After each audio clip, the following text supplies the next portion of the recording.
Hi, uh, my name is Eliezer Papo. I teach at Ben Gurion University at the Department of Hebrew Literature. I'm originally from Sarajevo in Bosnia and Herzegovina in Yugoslavia, and I live in Jerusalem. And now we'll depart on Mission Impossible. Basically, I will try in 1 hour lecture to present 2,000 years of Jewish history. Basically, by the end of the lecture, we will be concentrating mostly on Sephardic Jews in the area of the Balkans and the rest of the Ottoman Empire. But in order to understand who they are and where they came from, we actually need to start far, far back in Judea and the destruction of the second temple.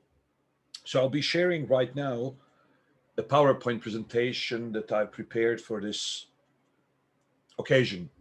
I hope everybody can see it. So the title of our meeting is Creating, Migrating, Recreating, Remigrating, the entire Sephardic experience in 4 words. So this is the very famous arc of Titus or Titus, which actually celebrates Roman victory over Judea. But actually, it celebrates the genocide that Romans did in Judea. And it was the first of few subsequent Roman genocides of Jews or over the Jews. The ark is known for its depiction of the vessels that were stolen from the Jewish temple after the Romans have destroyed it. Here we can see the original menorah and other temple vessels.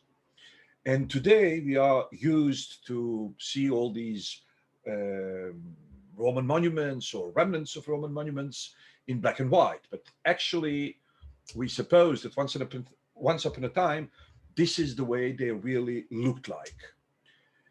So not only did the Romans made a special ark celebrating the return of their glorious army after it slaughtered the inhabitants of Judea, but they also coined a coin to celebrate the occasion of capture of Judea. So we can see here Vespasianus, and on the other side, the Roman head of the army during the siege of Jerusalem, and later the Roman emperor. So we can see on the other side of the coin two figures. One is male, and it obviously represents the strong Rome and soldiers and masculinity and victory, military victory, and so on. And the female figure represents Judea, and Judea is seated female, weeping over the destiny of her people, while the inscription says Judea Capta. So after the Jews were defeated in Jerusalem, and after the Romans really slaughtered tens of thousands of people, Jerusalem became a pagan city, and Aelia Capitolina, and it was forbidden to Jews to step into their holy city. And this situation was kept deeply into Byzantine Empire or Eastern Roman Empire, and so on. So here we can see the famous Madaba map, a mosaic discovered in Jordan, which depicts 6th century Jerusalem, and it shows Jerusalem as totally Christian city, built on the ruins of the Jewish city. And we see how the main street called Cardo actually connects two main churches, while the remnants of the Jewish temple were left in ruins, just to show and emphasize and underline how the Old Testament was abolished and how the New Testament was established. After that first genocide, There was another revolt in Judea against the Roman occupiers or conquerors or colonizers. And this one also ended up with another genocide, and overwhelming majority of people of Judea were slaughtered, and some of them. So here we see the blue area, which is actually the free Judea during the revolt. So in any case, many Jews were taken captives, and this was a turning point for Judaism. The rabbis actually recognized that there is a possibility that the oral law and that all the traditions which were kept and preserved and practiced in the temple might be forgotten once the temple was destroyed, once the people were slaughtered, and once the many others or huge part of the remnant were taken captives all over Roman Empire. So this is actually when the Mishnah was created, and Mishnah means repetition. So it's basically recitation of oral law.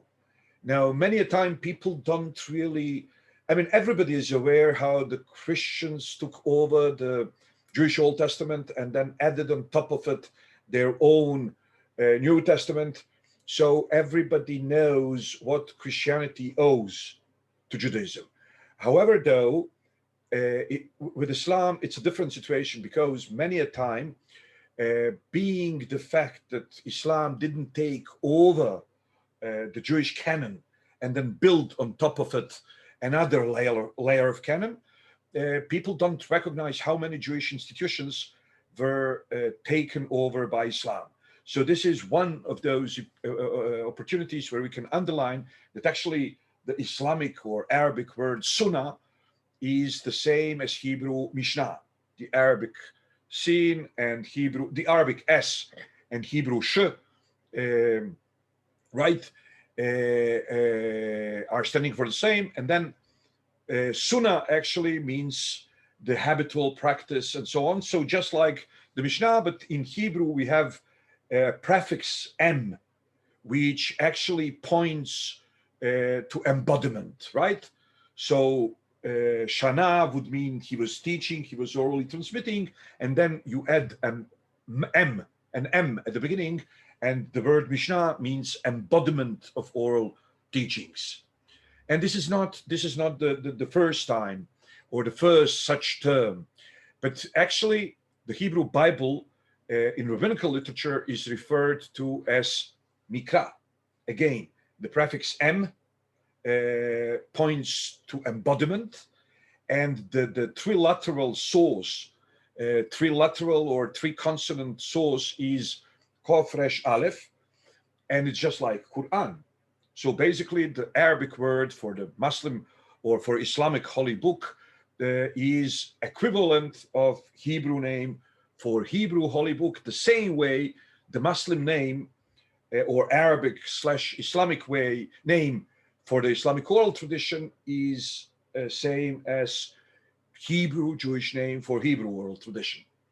Now, this is more or less the time when the first Jews are arriving to the Iberian Peninsula, or at least they are arriving in bigger numbers as Roman captives. There is a famous verse in the prophet Obadiah, which says, "Vegalut Yerushalayim, asher b'Sfarad yirshu et areha Negev," and the captivity of Jerusalem, which is in Sepharad, that's the Hebrew word used in the verse, shall possess the cities of the south. So there's a question: what does this Sepharad means? While many scientists today believe that this was not referring to Iberia, but rather to Sardis, very early in Jewish tradition. The earliest time we can deduct is 1st century, the Aramaic translation of the Hebrew Bible, done by Yonatan ben Uziel, reads this verse as Vegalut Jerusalem deve Aspamia.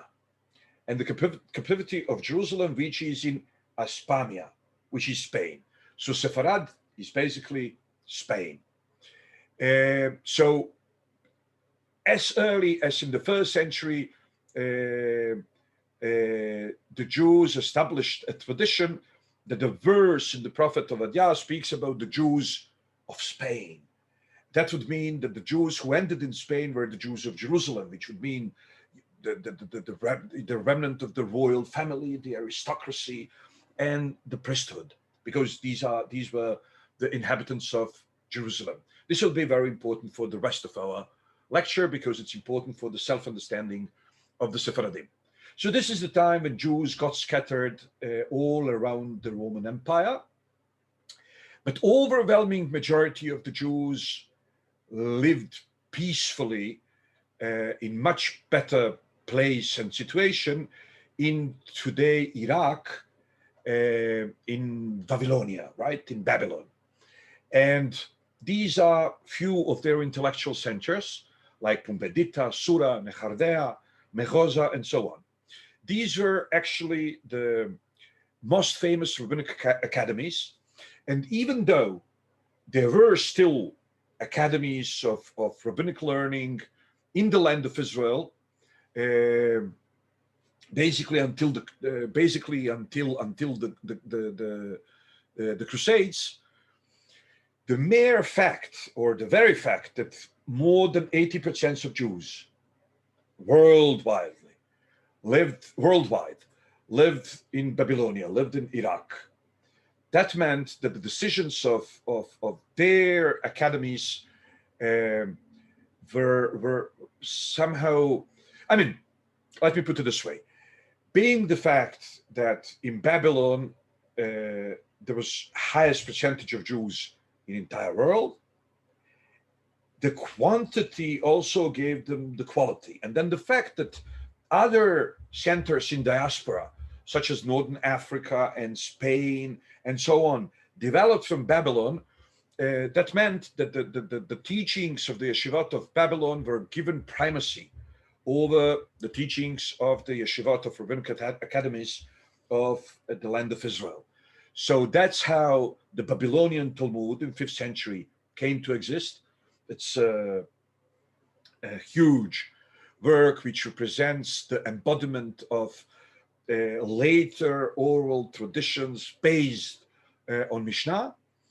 And in the entire Jewish world, until today, the Babylonian Talmud takes precedency over the Jerusalemite Talmud or Jerusalem Talmud, which is younger, shorter, and smaller. So this is when Islam enters the picture. By the middle of the 8th century, the Islamic Empire was established all over Eastern Roman Empire. Actually, the Constantinopolis was not taken yet and so on, but we see how huge parts of the Eastern Roman Empire were already taken by the Muslims, including Spain also. And this is the time when Jews started leaving for Baghdad, which became their new intellectual center. And then from there, they actually spread out the entire Islamic empire. And unlike the situation today, the relationship between Jews and Muslims at those times was much more relaxed. After a few genocides executed by the Romans over the Jews, and then with traditional Roman and later with traditional Christian anti-Semitism, which banned the Jews from entering their own holy city, and due to the fact that at those times most of the rabbinic authorities saw Christianity as mixture of Judaism with paganism, with polytheism or idolatry and so on, the relations between those two entities were tense. But as soon as Islam steeped into the scene, the Jews, overwhelming majority of Jewish authorities recognized that Islam was pure monotheism. Besides, it was a fellow Semitic religion in a fellow Semitic language, and it was very easy for the Jews to pick on Arabic because it was so similar to their holy tongue, Hebrew, and to Aramaic, which they were speaking as their vernacular tongue in Babylonia. So this is when new centers of Jewish learning were established. But before that, I should just point to a very interesting and beautiful fact. The symbiosis between Islamic Arabic culture and Jewish Hebrew culture led to development of a very special Hebrew Jewish calligraphy. And you can see, this is, for example, a book of songs written much, much, much later in Belgrade. But it uses the script which was developed by the Jews of the Muslim Empire or of the Muslim Caliphate, where Hebrew letters were made follow the flow of calligraphic Arabic. So today the script is called Solitreo, but that's when it was developed. So the Jews must have appreciated the Arabic calligraphy if they wanted to reshape the Hebrew script in such a way that the letters would be easier to connect. For example, this is a prayer book from Sarajevo, from Bosnia, also written much later, obviously, but you can see to what extent, I mean, there are square traditional Hebrew letters, and then below that there are passages written in this Sephardic calligraphic script, which resembles so closely the Arabic script. Now, this is what I was saying. After Baghdad, the Jews were actually coming from Babylon to new Islamic centers of learning, and in 10th century, the most important place in the entire Jewish world, how would you call it? The link in the chain of tradition, without which the Judaism today would be unimaginable, was in Kairouan. During the 10th century, for entire 100 years, if not a bit more, Kairouan in today's Tunisia was the most important center of Jewish learning. And then the capital of Torah, the capital of Jewish learning, became Fez. And from there, the importance and cultural and intellectual center actually moved to Jewish Spain. But this was obviously only after the Spain was already part of the Islamic Caliphate. And here we can see how in middle 8th century, actually most of the Iberian Peninsula was under Islamic rule. We can see only the gray area, which corresponds to Asturias area, which stayed in Christian hands. And even today, there is a saying in Spain, especially amongst the people in Asturias, who take pride in the fact that they were never conquered by Islamic soldiers. They say, solo Asturias es tierra cristiana y el resto es tierra conquistada. Only Asturias is Christian land, and all of the rest is occupied lands. Now, it was in the Islamic Spain, the Jewish culture, Hebrew culture came to unprecedented heights. It was from biblical times via Talmud till medieval Spain, there was nothing comparable. There was huge and important Hebrew production. And now this is a very interesting thing to point. All of a sudden, the descendants of the Babylonian Jews, whose intellectual elite was very legal-minded, and they were discussing the Talmud and all these legal matters that Talmud deals with, all of a sudden, in Spain, they start developing a very high style of Hebrew literature, different genre, including also secular genre. And then we need to ask ourselves, what actually happened? Why would these people, descendants of Aramaic-speaking Jews, who now speak Arabic in middle of Islamic Spain, why would they turn back to Hebrew in order to create secular literature in Hebrew? Now, the answer has to do with the cultural competition between Judaism and Islam in Islamic Spain. When you would ask many people, if we were to ask people today, in which field does the Quran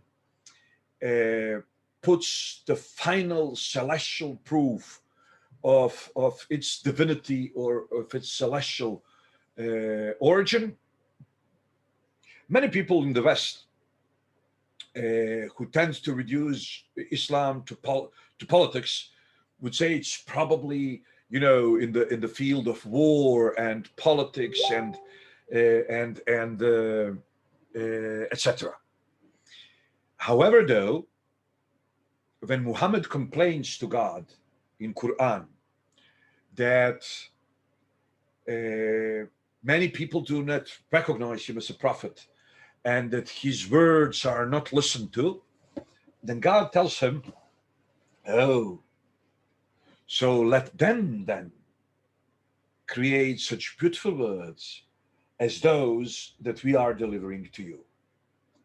So basically, the proof of Quran's divine origin in Quran itself lies in its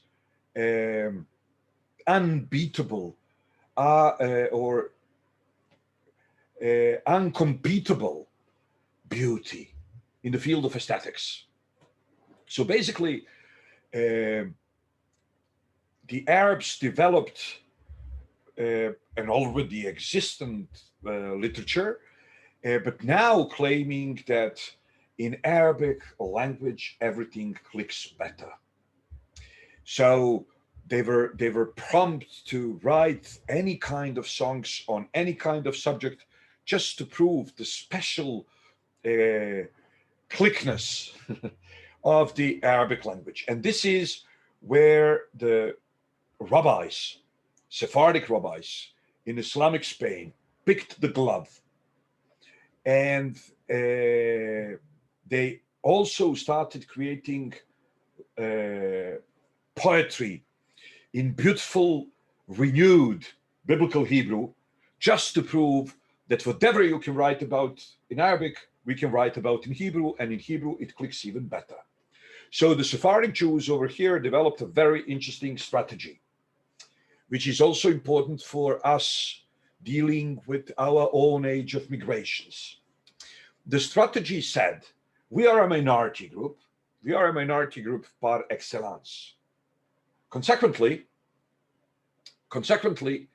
we will always use the instruments of the majority, of the surrounding majority, in order to claim, to prove our own values. So this is where I need your attention. In Arabic philosophy, the language is only the mean, but development of ideas, establishment of theories, proving certain theories is actually the aim. So the Jews also wrote philosophy, but they wrote it in Arabic. They didn't write it in Hebrew. Why would they write their philosophy in Judeo-Arabic? Because in philosophy, Arabic is only the instrument. The language is only the instrument. So they are always using the instrument of the majority, but they are proving their own points. Now, in Arabic poetry, the Arabic language is not an instrument. In Arabic poetry, the Arabic language is actually the aim. the rhymes, the metrics, these are the instruments. But the aim of the poetry is to prove the superiority of Arabic language.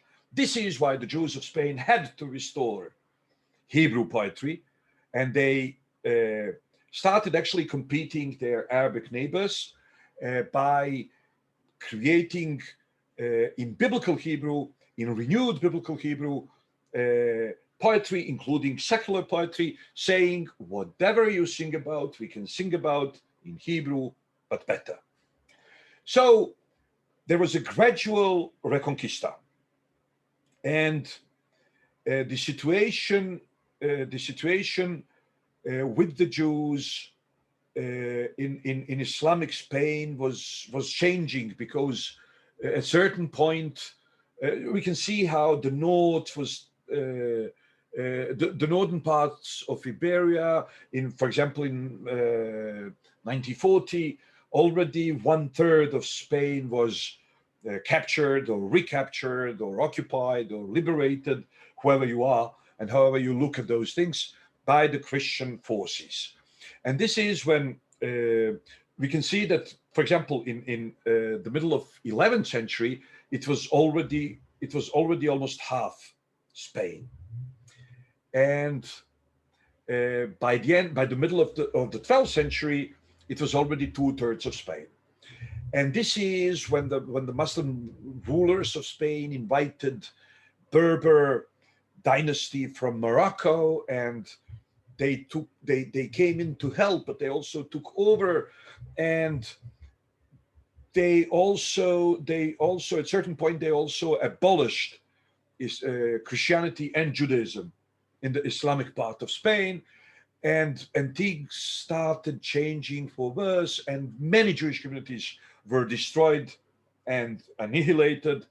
And so basically Jews were kind of turning sides, the same way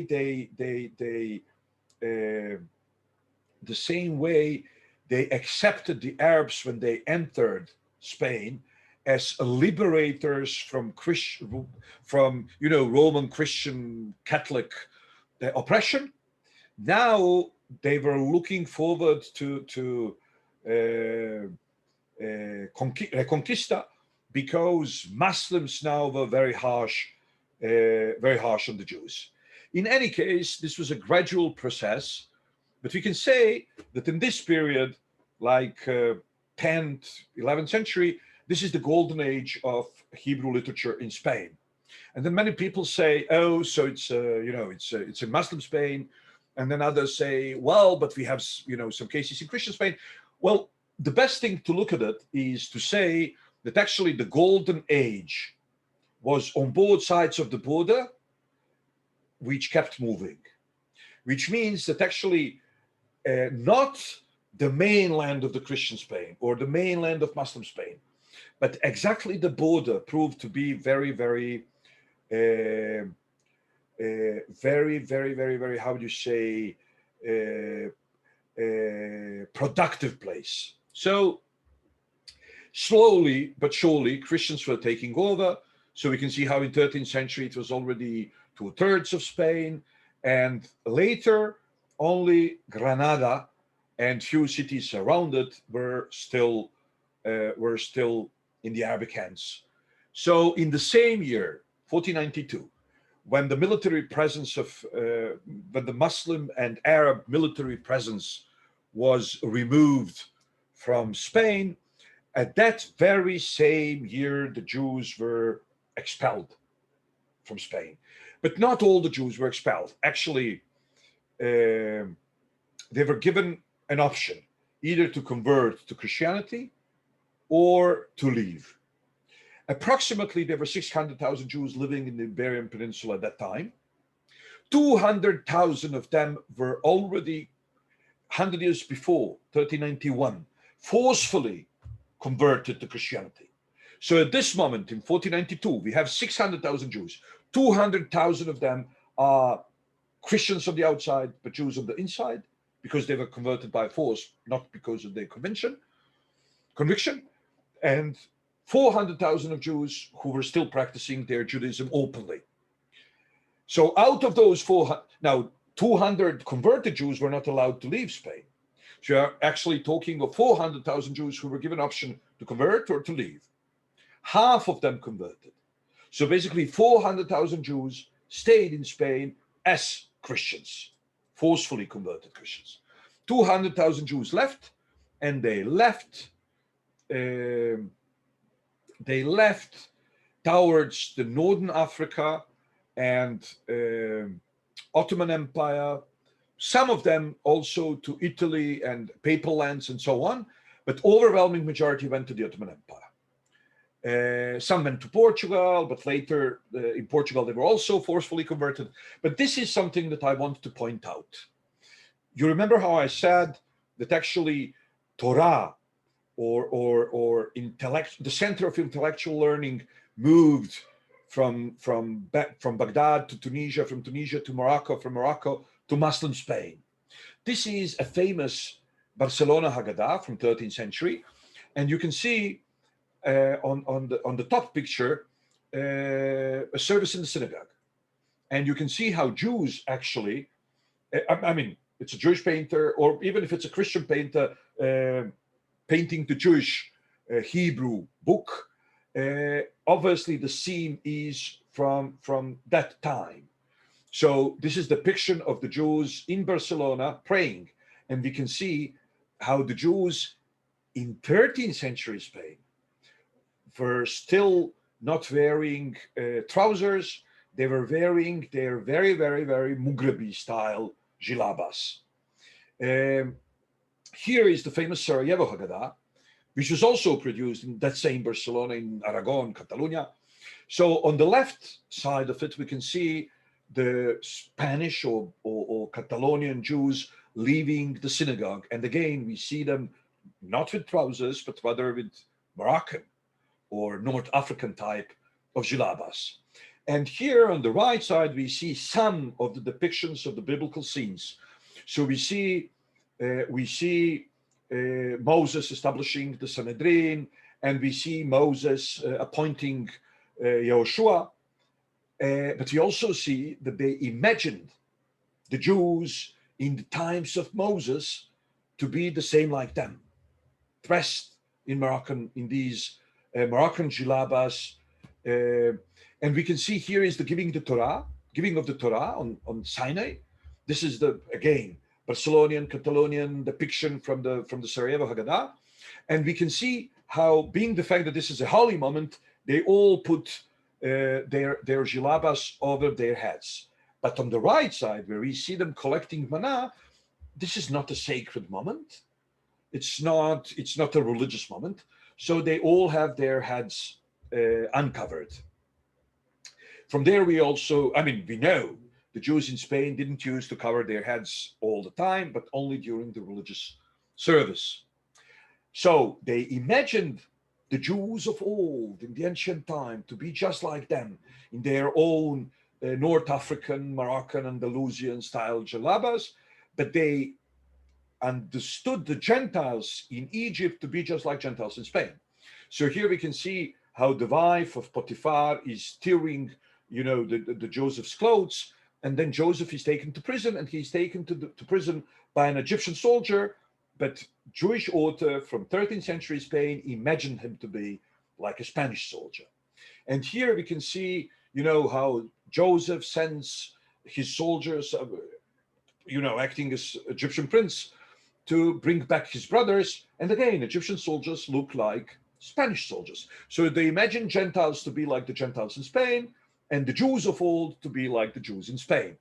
Here you can see, the famous dream of Paro about 7 good years and 7 bad years. But he's wearing a crown of a Christian king.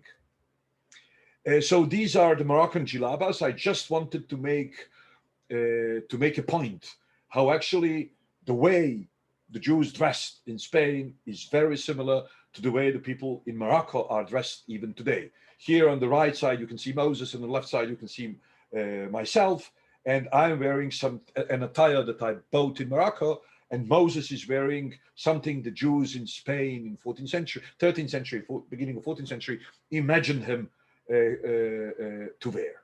Now, this is very important, The Spanish Jewry was actually very continental Jewry before the expulsion in 1492. So if you look at the map, some of these cities look as if they were Mediterranean cities or Atlantic cities. But once the map grows bigger, we actually see how even those communities who looked like close to the sea were actually continental communities deep in the land, right? So here we can see Tudela, the famous Jewish community of Tudela, but all these with blue points are actually known medieval Jewish communities like Tarazona. So some of the cities, yes, especially the island, Palma de Mallorca, or the city of Tortosa was near the sea, but Besalú, Girona, Avila, Toledo, Segovia, it was all in the mainland. Why is this important?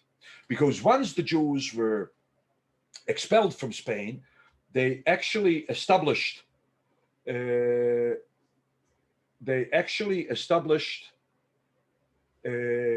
something that can be called virtual Sepharad, the virtual land of Sephardic Jews. And it was basically a thalassocratia, right? It was a thalassocracy, which means just like Venetia, the sea was in the middle of this entity. It's not a state, it's an entity. All those Sephardic Jews who went into the mainland more than 3 days away from the sea, they either became Gentiles or they became Ashkenazim or they became Oriental Jews, but they assimilated into other communities. Only those Jews, Sephardic Jews, who stayed around the sea, whether it's Mediterranean Sea, whether it's Adriatic Sea, whether it's Black Sea, they actually kept connections crossing the sea all the time between the Sephardic communities, much more than any relation they developed with the mainland Jewish communities such as Ashkenazi. Ashkenazi Jewry is basically river-centered Jewry. The communities developed, around Danube and so on. Sephardic Jewry is now becoming a very Mediterranean Jewry, but not only. It's also transatlantic Jewry. Let me prove my point. You can see all those places like Amsterdam, Western Sephardim, they were also reachable by the sea, but it's not mainland. And then we see here on the right side we see Amsterdam, and then we see another Sephardic community in London, and then another Sephardic community in New York. So basically, they were the same way they were crossing all the time the Mediterranean Sea. They were also crossing the Atlantics, but the sea was theirs. Everything around the sea was theirs. Now I want to concentrate on Sephardic Jews in the Ottoman area and in the Balkans. And I want to show how they actually kept their own culture, but they also borrowed from the local culture, but they also borrowed to the local culture. So I want to show some examples. This is a tugra. Tugra is actually a logo of a sultan. Any time that the new sultan was enthroned, his designers would develop a special logo for him. And it always had the same formula. The last three words were Al-Muzaffar Daima, which means always victorious. And then it would contain the name of the sultan, for example, the Selim Khan, the son of So Khan, or Mehmed Khan, the son of so-and-so Khan, and so on. Now, how is this? So here we see the Tugra of Suleiman the Magnificent. Here we see the Tugra of Salim III. And here we see the Tugra of Abdul Hamid, one of the last sultans. Now here is a marriage contract of Sephardic Jews. And we see how it actually copies the Tugra, but that's only the beginning of what I want to say. The Sephardic Jews, being in their own perception and in the eyes of the Jewish tradition, descendants of the kings of Judea, of the aristocracy of Jerusalem, of the priesthood of Jerusalem, every single person started developing their own tugra, as if everybody was a sultan. Now, living in the Ottoman Empire, where overwhelming majority of their Muslim or Christian neighbors didn't know how to read and write, I'm speaking of average people, the Jews were only urban population. There are no rural Sephardic Jews in the Ottoman Empire. They were only urban population. They were all literate, and they all developed. I mean, not all, but signing the marriage contract. You can see here these signatures, and these are not signatures, by the rabbis. No, these are general people, merchants or whatever, but you can see here different examples. Why is this important? Because this shows how actually they were rebranding themselves, telling themselves and the rest of the community and the rest of the world that they actually relate to Ottoman aristocracy. They are not adopting the ways, of the villagers, of the rural population. No, they are on pair with the Sultan. This is beautiful. This is very unusual. And you see, ordinary people signing with these special tugras. And this is totally unheard of and unknown in the Ashkenazi world. Now, okay, so this is all more of the same. I'm just establishing the fact and showing many examples. Now, the Sephardim also embraced the local urban culture, not only, the Sultan and the aristocracy and the elite, but also urban culture.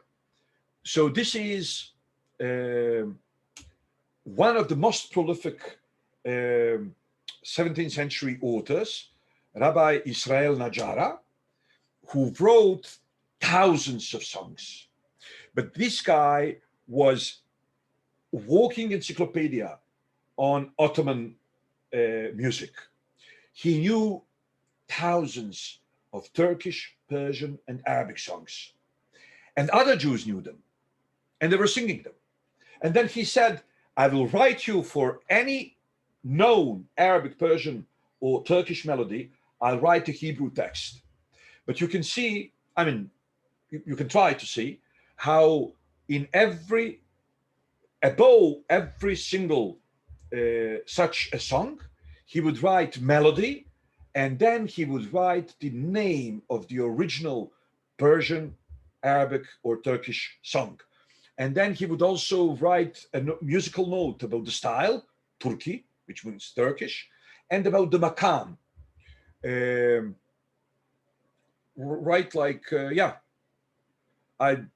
Makam. You should just check on Google what's makam. It's spelled with a Q. It's a scale, Islamic, Arabic, scale of singing, and there are different makams. For example, in Mughrabi tradition, there are 55 makams. But this shows to what extent an average Jew, I'm not saying he's average, but he's writing the names of the melodies. This would be totally useless if his followers, the readers of his book, did not know how to pick this clue and how to perform this song, because Jews at the time didn't have musical signs. So there was no way for an author to convey the way of singing to his Jewish public. Using the Christian musical notes wouldn't help, because Jewish public was unaware of them, didn't know them, overwhelming majority. So he actually uses the name of the songs to tell them, sing this Hebrew song according to this Persian melody, Turkish melody. This is a very interesting way of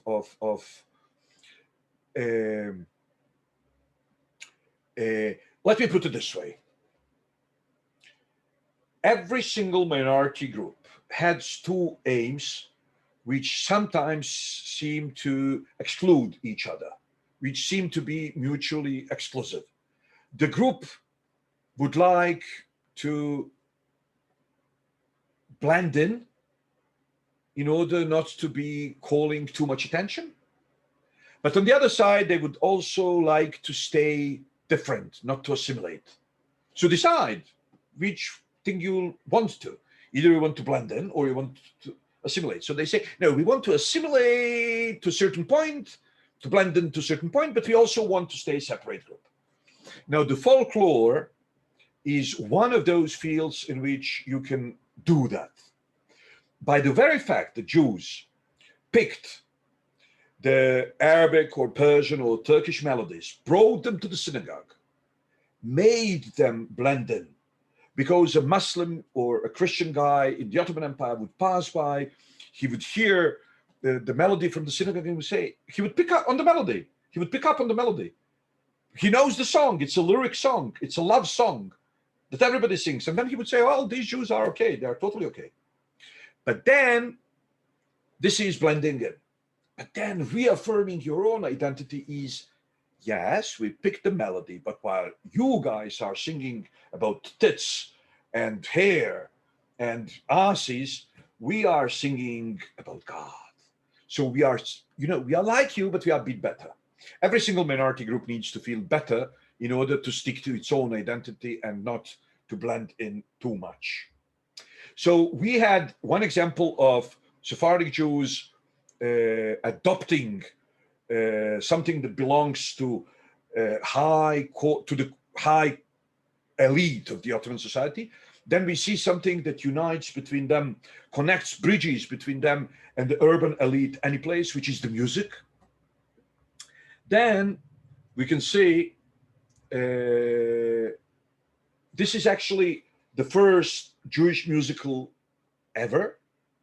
If you were to ask people on the street, where is the first Jewish musical ever produced? People would say, Genova, Firenze, because there is this idiotic idea of supremacy of European culture. But no, the first Jewish musical was produced in the Ottoman Empire.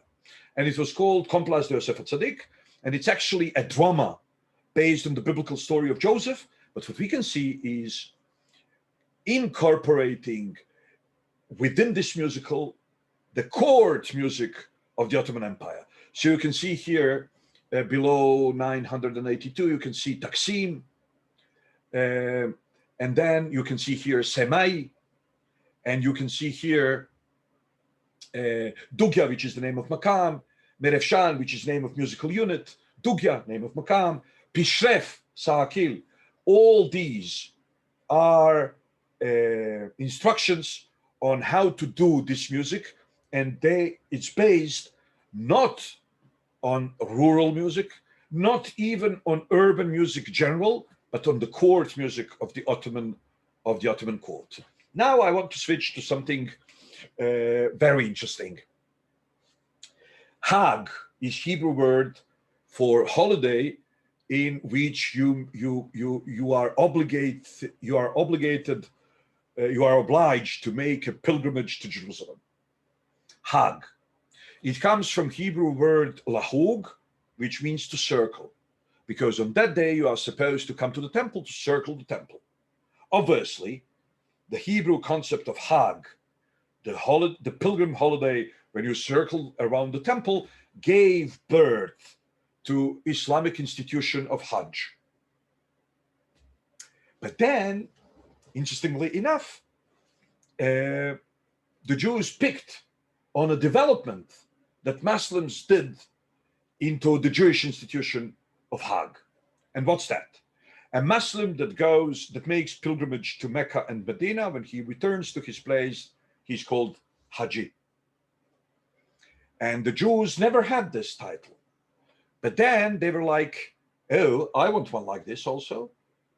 So they started calling the people who went to Jerusalem and Hebron and returned to their original Bosnia or Serbia or Dalmatia, Bulgaria, Greece, they would call them Haji. Sometimes the title of Hajia would come instead of the name, of the second name, the person would be called Hajia only.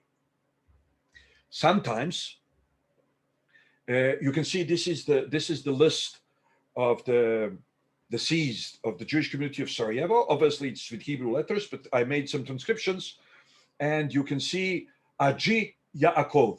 So sometimes the title is added to a personal name. Just like here, you can see on a grave. This is a gravestone, and you can see Haji Abraham Moshe Atias. Why? Because he visited Jerusalem. So the Jews picked the title from the Muslims because they loved the development that Muslim made to original Jewish, Hebrew, biblical institution of Hajj or pilgrimage. Now, sometimes the title of Aji was added to the second name. There was a person called Papo Telal. Papo was his second name, and Telal was his profession.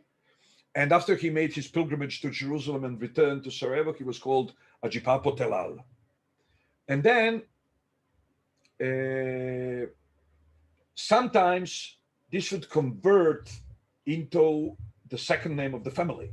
For example, the descendants of Rabbi who was called Haji Bechor, they became Haji Bechorovich. Now, this is something interesting. When a Muslim in Bosnia returns from Hajj, it's all over the Muslim world, but I'm bringing the examples from Bosnia.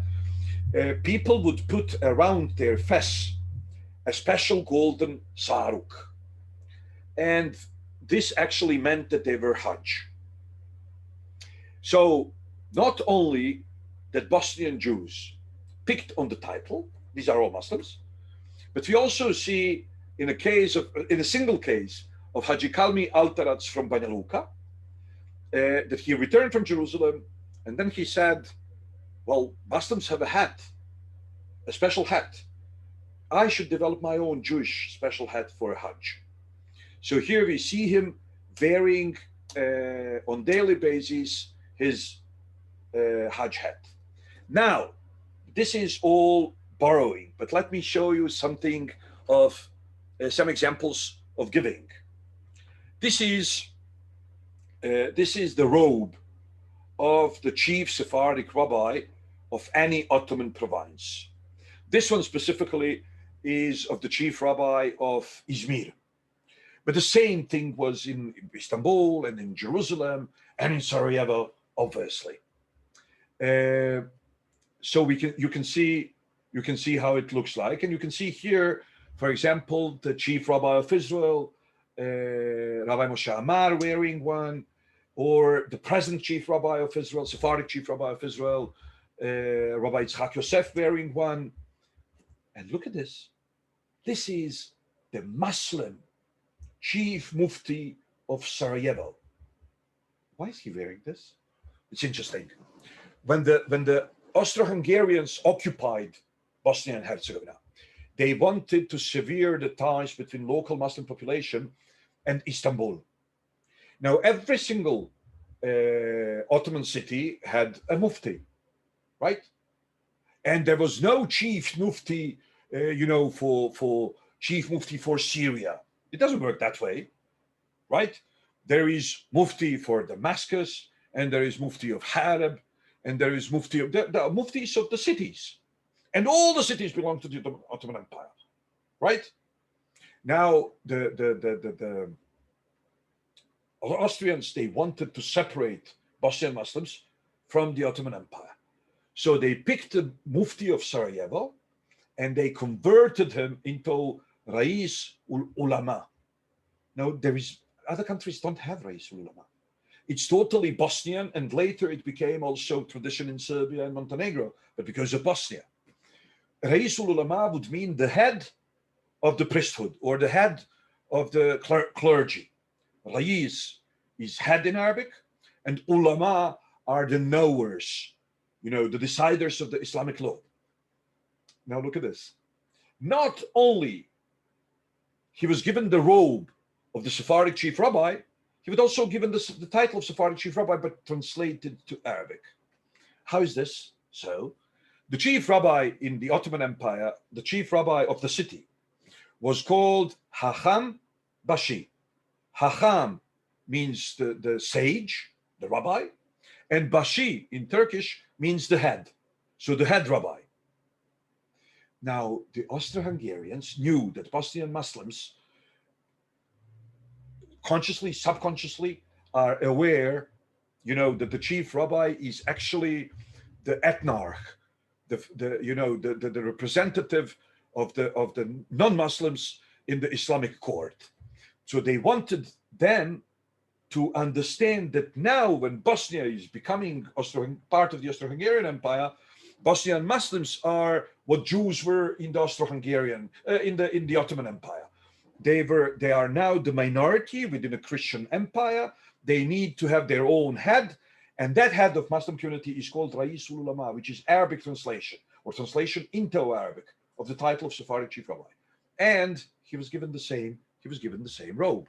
Many people don't know this, don't recognize this. Here you see him wearing his robe of the Sephardic chief rabbi with the Austrian occupying forces.